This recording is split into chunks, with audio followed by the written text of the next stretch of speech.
So it's important for me to convey that the conference convened. It convened successfully. It continues as is normal in these conferences, and we do many of them in the United Nations.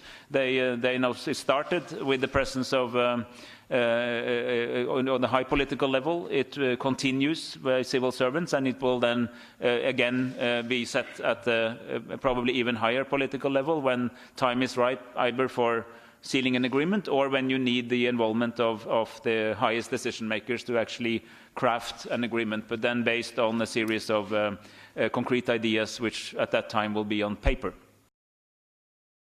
So the idea now is that we will, rather than just rehearsing the old script and reading from paper or notes that have been around for decades, we will now try to decompose these different elements together, not to negotiate them, but try to look into the different components of this, and to try to understand, hopefully with the help of some good research which has been done, what are Cypriots actually worried about, and are the worries necessarily solved by the current answers, or I mean, are the current answers the right answers in the 21st century? But I'm very inspired by not only what happened in the meeting itself, but also the series of bilaterals that the Secretary General and I had with all interested parties in order to start laying out the groundwork for what is going to be a difficult, important, and I would probably also quite inspiring process in trying to get a new way, to establish a new way of thinking around these issues, and then on this basis try to negotiate final positions. Not easy, but the will is there.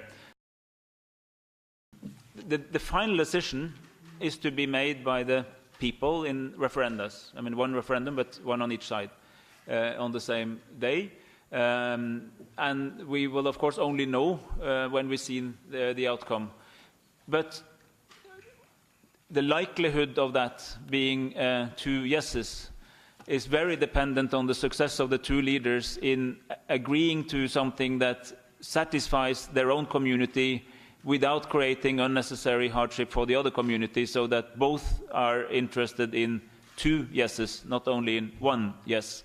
And one of the many very positive experiences I've had over these years as leading facilitating these negotiations is the very frequent reference that the 2 leaders make when they are together, that we are very much aware that you need a yes too. And there is no purpose of me getting a yes if you lose, because then we both lose. And this is something they know, and they tell each other, and they have made many statements themselves where they say they're negotiating on behalf of their own community, taking the interest of the other community into account, and in the interest of United Federal Cyprus.